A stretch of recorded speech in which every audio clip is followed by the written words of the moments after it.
Hello दोस्तों, मैं सत्येंद्र कुमार सेल वैरियर चैनल में आप सबका स्वागत करता हूं।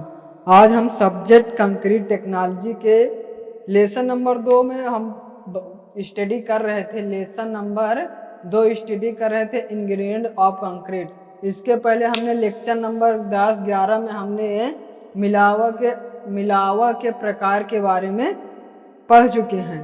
आज हम लेक्चर नंबर 12 में मिलावा के अभिलक्षण कैरेक्टरिस्टिक्स ऑफ एग्रीगेट के बारे में स्टडी करेंगे। यानी अभिलक्षण मतलब मिलावा के क्या क्या अभिलक्षण होने चाहिए जिससे हमें उच्च सामर्थ्य की कंक्रीट प्राप्त हो, तो उसी के बारे में जानेंगे।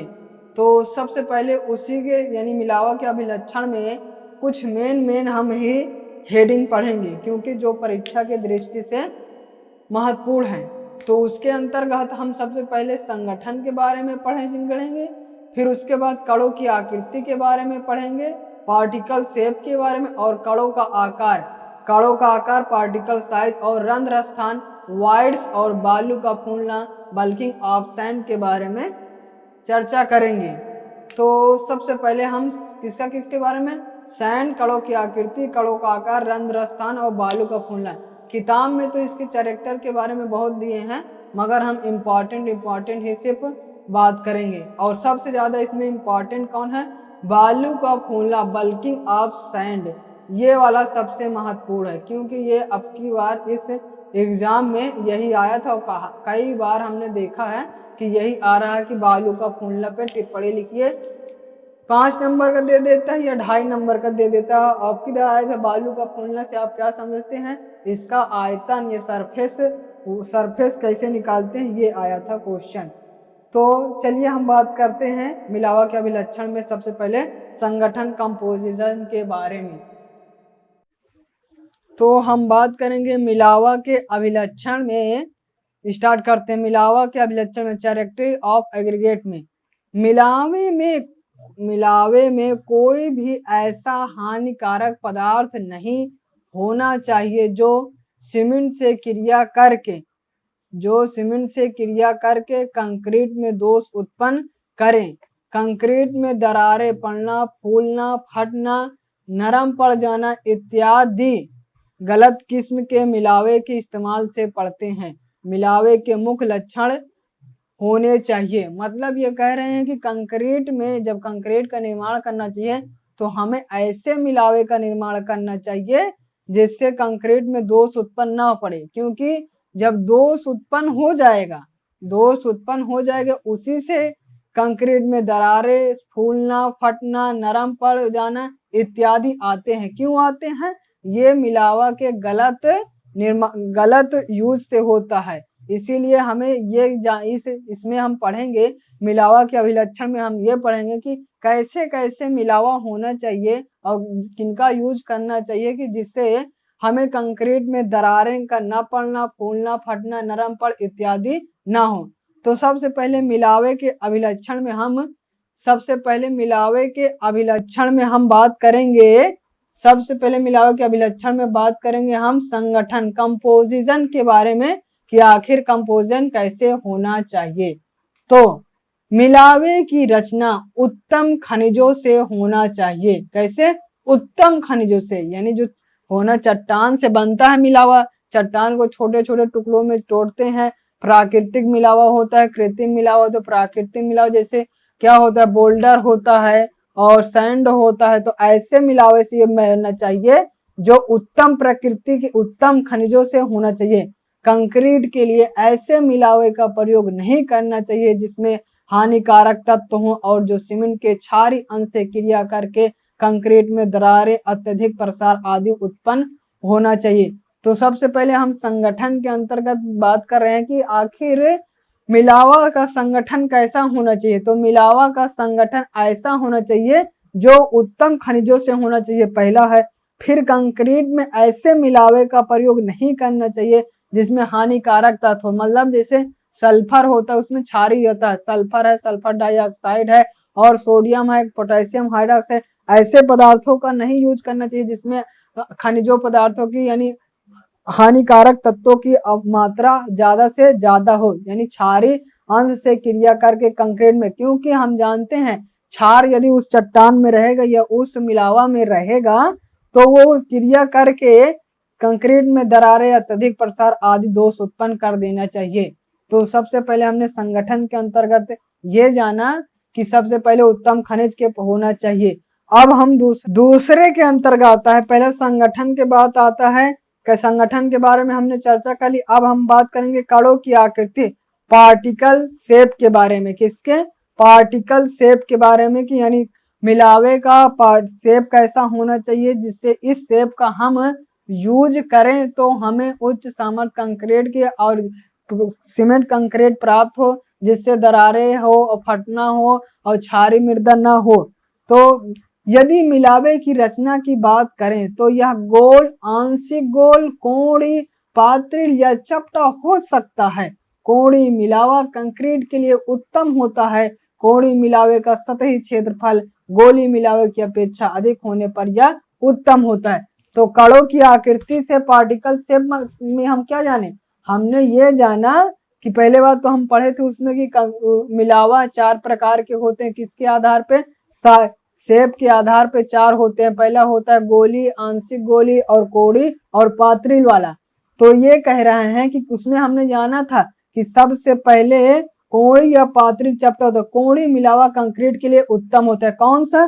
कोणी मिलावा। कोणी मिलावा कंक्रीट के लिए उत्तम होता है। मिलावे के जो प्रकार होते हैं, शेप होते हैं, किसे होता है? गोल होता है, आंशिक गोल और कोणी या पात्रिल चपटा होता है। मगर इन सब चारों में से सबसे ज्यादा कोणी मिलावा कंक्रीट के लिए उत्तम होता है। तो कणों की आकृति में कौन सा सबसे उत्तम होता है? कोणी मिलावा। कोणी मिलावा एंगुलर एग्रीगेट कंक्रीट के लिए उत्तम होता है। फिर है कोणी मिलावे का सतही क्षेत्रफल, सरफेस एरिया, गोली मिलावे की अपेक्षा अधिक होता है या उत्तम होता है। जो कोणी होता है, जो नीचे ऊपर से इधर उधर से छपटा रहता है, वो क्या करते हैं? उसमें रिक्तिका ज्यादा पाए जाते हैं, जिससे पानी उनी सोख लेता है, जिससे बंधक पदार्थ बन जाता है, क्योंकि तिरछा होता है, जिससे बांधने की क्षमता ज्यादा हो। गोली में क्या होता है कि उसमें बांधने की क्षमता और रिक्तिका की संख्या कम होने के कारण, रिक्तिका जिसमें पानी की उसमें सोखने की क्षमता कम होती है गोल होने के कारण, तो इसलिए वो गोली वाला उपयोग नहीं होता है। सबसे ज्यादा कोणी मिलावा उपयोग लाया जाता है। क्यों? सतही क्षेत्रफल में गोली मिलावे की अपेक्षा अधिक होने पर यह उत्तम होता है। तो इस प्रकार हमने 2 संगठन यानी कंपोजिशन के बारे में जाना, फिर दूसरा हमने कणों की आकृति के बारे में जाना। अब हम तीसरा किस प्रकार के कण अब हम तीसरा कणों के आकार, पार्टिकल साइज के बारे में चर्चा करेंगे। इसमें हम जानेंगे कि यानी मिलावा का साइज कैसे होना चाहिए जिससे हमें उच्च सामर्थ्य की कंक्रीट प्राप्त हो, जिससे हमें दरारें पड़ना और फूलना, फटना, गर्म पड़ जाना इत्यादि से हमें दूर रह जाए। तो कणों का आकार में, पार्टिकल साइज में, कणों का आकार साइज अधिकतम 80 mm तक, कणों का आकार साइज अधिकतम 80 mm तक कंक्रीट निर्माण में प्रयोग किया जा सकता है। मतलब जो कंक्रीट का निर्माण किया जाता है उसमें 80 mm तक कंक्रीट निर्माण में प्रयोग किया जा सकता है, परंतु इसकी माप कंक्रीट के अवयव की मोटाई के 1/4 से अधिक नहीं होना चाहिए। जो 1/4 से अधिक नहीं होना चाहिए, कंक्रीट की मोटाई का 1/4 से अधिक नहीं होना चाहिए। कंक्रीट में सुकारता, पृथक्करण, सघनता आदि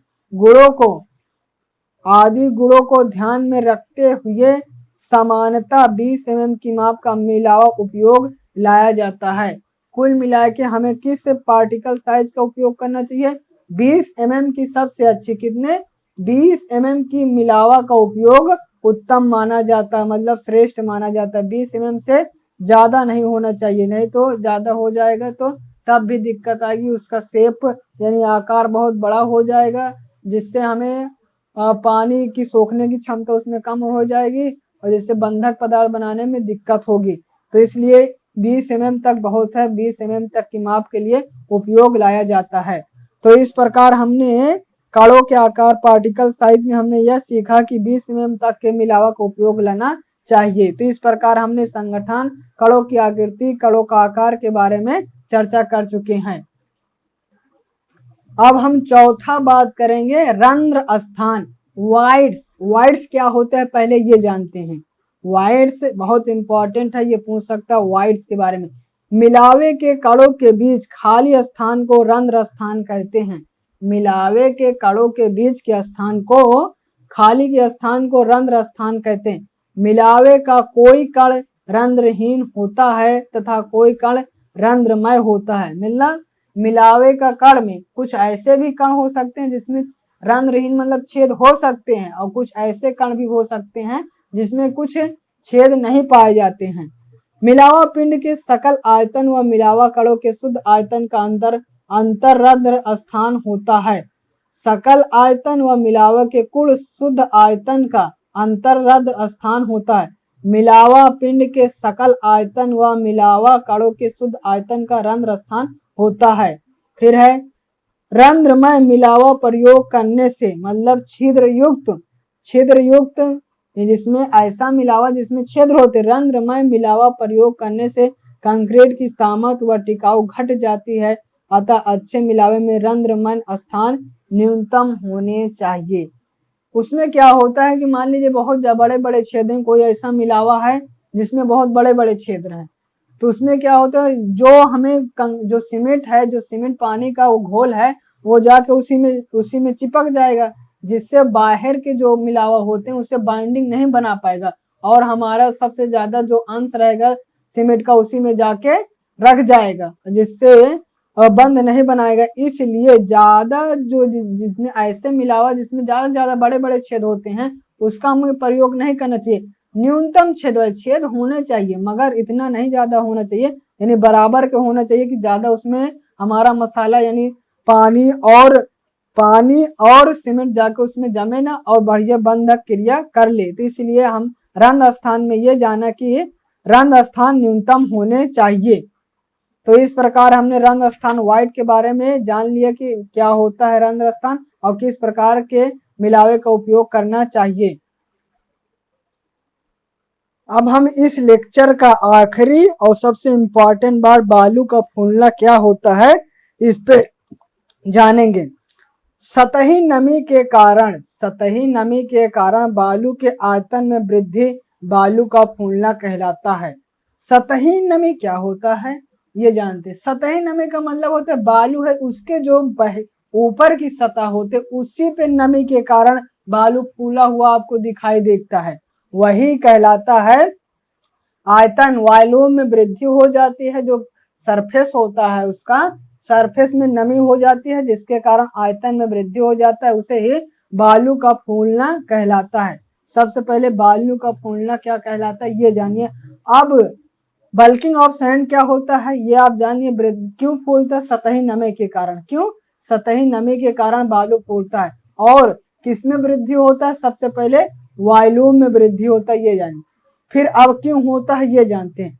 सूखा बालू जब नमी के संपर्क में आता है तो इसके आयतन में वृद्धि हो जाती है। सूखा बालू जब नमी के संपर्क में आता है तो इसके आयतन में वृद्धि हो जाती है। बालू के फूलने का कारण नम बालू में सतही तनन सरफेस टेंशन के कारण, किसके कारण? सरफेस टेंशन के कारण इसके कणों के चारों तरफ पानी की एक बहुत महीन झिल्ली बन जाती है जो कणों को एक दूसरे से दूर धकेलती है। इसके साथ ही पानी की परत व बालू के कण के मध्य कुछ वायु की फंसी रह जाती है, इससे कण कुछ अधिक जगह घेरता है। इस क्रिया के फलस्वरूप बालू का आयतन बढ़ जाता है और बालू का फूला हुआ नजर आता है। क्यों आता है? सबसे पहले सरफेस टेंशन पे सूखा बालू, मान लीजिए सूखा बालू है, जब नमी के संपर्क में आता है तो इसके आयतन में वृद्धि हो जाती है। आप जानते हैं बालू के फूलने के कारण, बालू जो फूलता है उसका सरफेस वाला नम बालू के सतही तनन सरफेस टेंशन के कारण इसके कणों के चारों तरफ, इसके जो कण रहता है बालू उसके चारों तरफ पानी की एक परत महीन झिल्ली बन जाती। जो बालू रहता है उसके चारों तरफ एक झिल्ली बन जाती है। इसके कण के चारों तरफ पानी की बहुत झिल्ली बन जाती है जो कणों को एक दूसरे से धकेलती रहती, इसके साथ ही पानी की परत व बालू के कण के मध्य कुछ वायु भी फंस जाती है। इससे कण कुछ अधिक जगह घेरता है। इस क्रिया के फलस्वरूप बालू का आयतन बढ़ जाता है और बालू का फूला हुआ नजर आता है। अब इसको हम चित्र की सहायता से समझते हैं कि बालू आखिर फूलता कैसे और कहना क्या चाहता है। तो इसको हम चित्र की सहायता से समझते हैं। ये क्या है, पहले बात जो सतह होती है, सरफेस होती है, ये ऊपर का है पानी की, इसमें पानी बीचों बीच भर जाता है। सतही नमन जो होता है, ये मान लीजिए ये बालू है, ये बालू है। इस बालू के बीचों बीच एक वायु भर जाती है और जब वायु भर जाती है तो ये पानी भर जाता है और ये पानी जब भरता है तो उसके ऊपर फूला हुआ लगता है। ये सबसे पहले बालू है, ठीक है।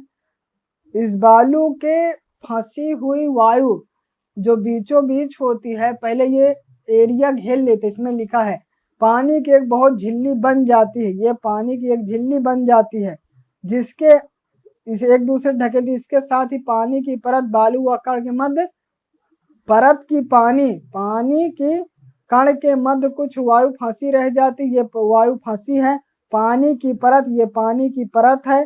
पानी की परत व बालू के मध्य, ये बालू है, इसके मध्य कुछ वायु फंस जाती है जिससे कुछ कण अधिक स्थान घेरता है। इस क्रिया के फलस्वरूप बालू का आयतन बढ़ जाता है और बालू फूला हुआ नजर आता है।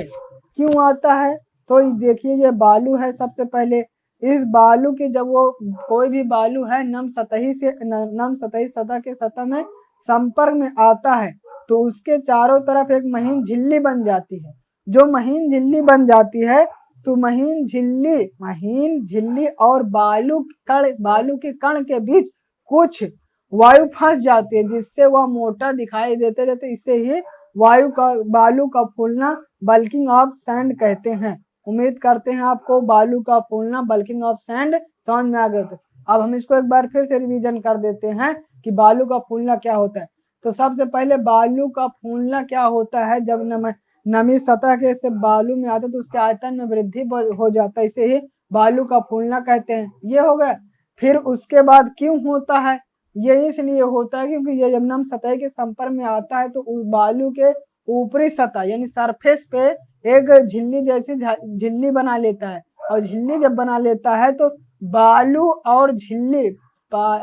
और पानी की झिल्ली के बीच कुछ वायु फंस जाती है जिससे हमें कुछ फूला हुआ महसूस होता है और वॉल्यूम आयतन बढ़ जाता है। इसे ही बालू का बल्किंग या फिर बल्किंग ऑफ सैंड कहते हैं। उम्मीद करते हैं आपको बालू का फूलना समझ में आ गया हो। तो यही यहाँ लेक्चर समाप्त करते हैं। यदि यह लेक्चर आपको अच्छा लगा हो तो लाइक कर दीजिए, सब्सक्राइब कर दीजिए और बेल आइकन के ऑल पर क्लिक कर दीजिए जिससे हम कोई भी वीडियो डालें तो आपको सबसे पहले पहुंच जाए।